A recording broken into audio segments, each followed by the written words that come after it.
So I recently did a guide on Raksha, but that was using the ranged combat style, and I understand not everyone is willing to shoot a bunch of pointy toothpicks at a boss. So today we'll be swinging our swords around instead. Without any further delay, let's get right into this guide. And as per usual on these guides, we're going to start off with the worn equipment and inventory. And as you can see here, not a whole lot has changed compared to the other two melee things I have done so far. One being the Sanctum of Rebirth guide, the other was in that like temporary DPS guide I did. By the way, I have been getting questions on whether I'm going to update all of the guides or like the DPS guides I did somewhat recently, and the answer is yes. And I'm also waiting for magic to really get put back into its place and for the news post to chill out a little bit with all of their future changes they want to do before I really commit and do a proper dedicated DPS guide. Anyways, y'all are here for the melee preset, and as you can see, it's pretty straightforward, just like the other ones I did. In the worn equipment, I have the full 4-piece vestment set, and I have the enhanced gloves of passage, and on my perks there's nothing changed here. You don't need to worry about anything like genocidal or any of the slayer perks. None of that stuff works on Raksha. There is a dinosaur slayer task, but it doesn't provide any benefit to Raksha. I also think Raksha's technically a demon of some kind according to the lore or something like that, but none of the demon stuff works here, so we're just going to be running standard perks per usual. On my robe top here, I have Crackling 4, Relentless 5, and then I have Impatient 4, Devoted 4, and on the legs I have Biting 4, Mobile, and Ultimatums 4, Energizing 2. I think this is a pretty bog standard melee setup. I have heard of some people putting their ultimatums on weapons and kind of playing with perks that way, but the combos are kind of annoying in my opinion, and I really don't want to change them out. And going from Energizing 2 to Energizing 4 isn't going to give that much additional accuracy, so just having it as a secondary like this should be just fine. We are keeping with the Scripture of Full, as we don't really need extra crit chance for Adrenaline with Meteor Strike, and Scripture of Full is going to be best damage, and you don't have to worry too much about the damage taken here at Raksha. You're going to be going so fast it really shouldn't matter. And I have a Dragon Battle Axe here instead of my Lengs or an EZK, because we will be doing a Dragon Battle Axe spec at the Adrenaline Crystal, so in the preset I just have it equipped so when I run down there I can just press it immediately. The note on Spike Harness seems to be like a nice addition. If you don't have one, I really don't think it makes a whole lot of a difference in practice. I haven't noticed anything super insane with this, but if you have the spare cash, you might as well, because you can throw all your armor spikes in here and they technically do more damage. We are going to be using a Reaver's Ring because it is just a flat 5% crit chance. I think they might rework Champ Ring or something like that in the future. Champion's Ring, in my opinion, was already kind of dead content or nearing dead content when it came to old melee before this rework, but maybe we'll see a bit of a change up for that ring in the near future. But we don't have accuracy concerns at this boss, so we can get away with Reaver's Ring. Amhej is best in slot as far as melee is concerned, and in my max cape I've been playing with magic at a couple places, notably at Art Glacier, and so I have swapped over to the magic cape. If you don't use magic anywhere and you don't want to smoke cloud anything, just stick with the strength cape in that slot like I have in the other videos. That magic cape is more so from me testing rather than anything else. I would definitely just go with the standard attack, strength, and defense cape, and then have a hit points cape or a constitution cape on your cape stand in Anachronia. And then moving on to the inventory, I just have my main hand Leng here. It has the standard Precise 6 Aftershock 1 on it.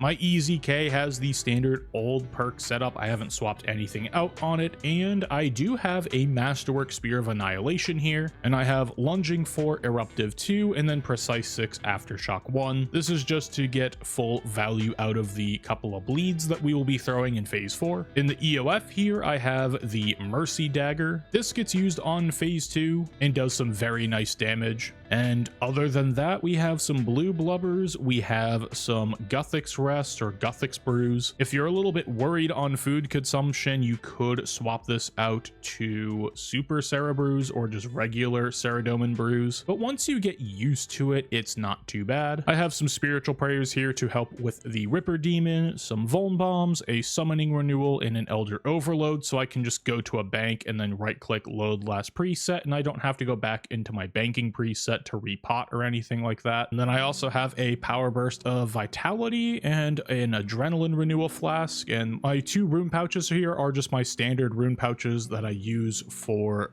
being on the Lunar Spellbook. Here's what they are in case you need to see them. And then from the bank preset, we will be using the Lantidime Incense Sticks, the Spirit Weed Incense Sticks. We will be using Powder of Penance and Powder of Protection. Powder of Protection is just to ensure that we are getting the full overhead protection when we're on something like Amhej. This also works if you're on Salve Amulet or Zealots or on Demon Horn, anything like that, and you'll just be getting the full value out of your overhead protections. And then we'll grab a War's Bonfire. We'll be using an Ogre Thermal Flask, drinking an Overload, and a Summoning Renewal while we're buffing up, and then grabbing a Ripper Demon with Scrolls. And for the relics, it is my normal standard setup, nothing fancy here. We have Berserker's Fury, Conservation of Energy, and Font of Life. Now this method can get into the 110s, and it is a pretty stringent rotation if you're trying to go that fast. However, I have been able to improv out of most mistakes if I happen to do something wrong, especially on P4. There's a lot of room for improv, but I will give credit where credit is due. I have pulled this rotation from the PVME. It seems to be pretty consistent.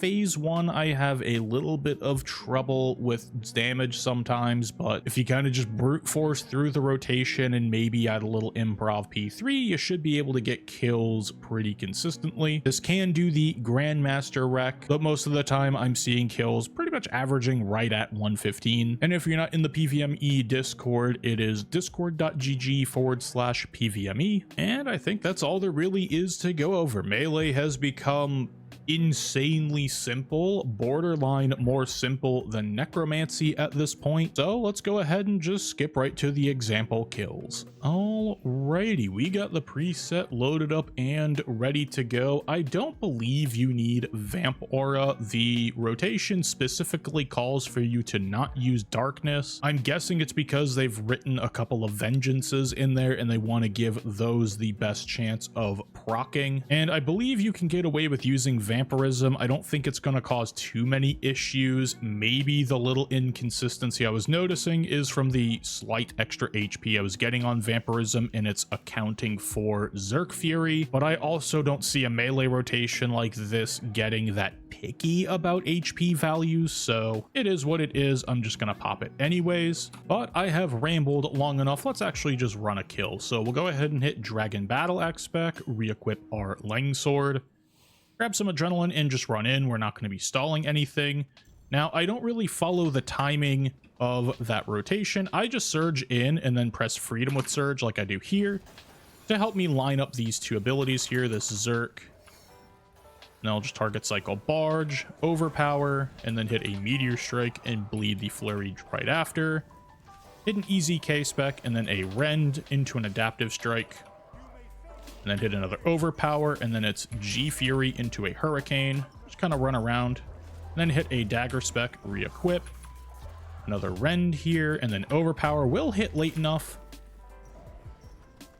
I hit an Assault there for some reason, but it's going to work out because we're now stalling this. And I'm just going to finish with a Fury here.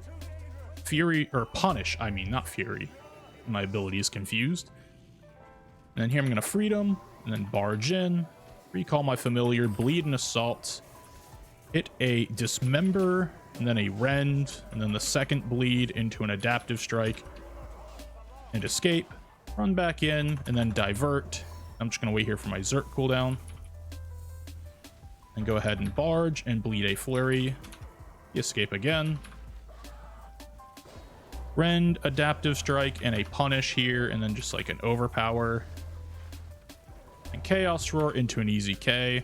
And then I will have to hit Hurricane, but That's all there really is to it. I didn't follow the rotation exactly as you guys saw. I randomly threw an assault in there and we still got the Grandmaster time. But this is a very straightforward method. I think I forgot to venge completely throughout that thing and it still worked out pretty much okay. I still have the bad muscle memory of swapping to my dual wields for adaptive strike and switching back to my dual wields when you should be camping EZK pretty much after the first couple of abilities. You're supposed to use your Leng swords on the barge, the overpower, and the meteor strike, and obviously the bleed flurry, because it is better damage to try and go for a Frostblade's passive proc while you're going through those abilities before you hit your EZK spec. But then once you hit EZK spec, then you have the Flamebound Rival 12%, and then you want to sit on EZK after that. In practice, it's not going to matter too much, but it is something to keep in mind, and paying attention to these smaller details and just kind of remembering these small little things over time will add up in the long run and is definitely worthwhile to pay attention to, at least for y'all out there that are really trying to get into the end game and try and improve your PVM abilities each day. But that's all I really have to say about that.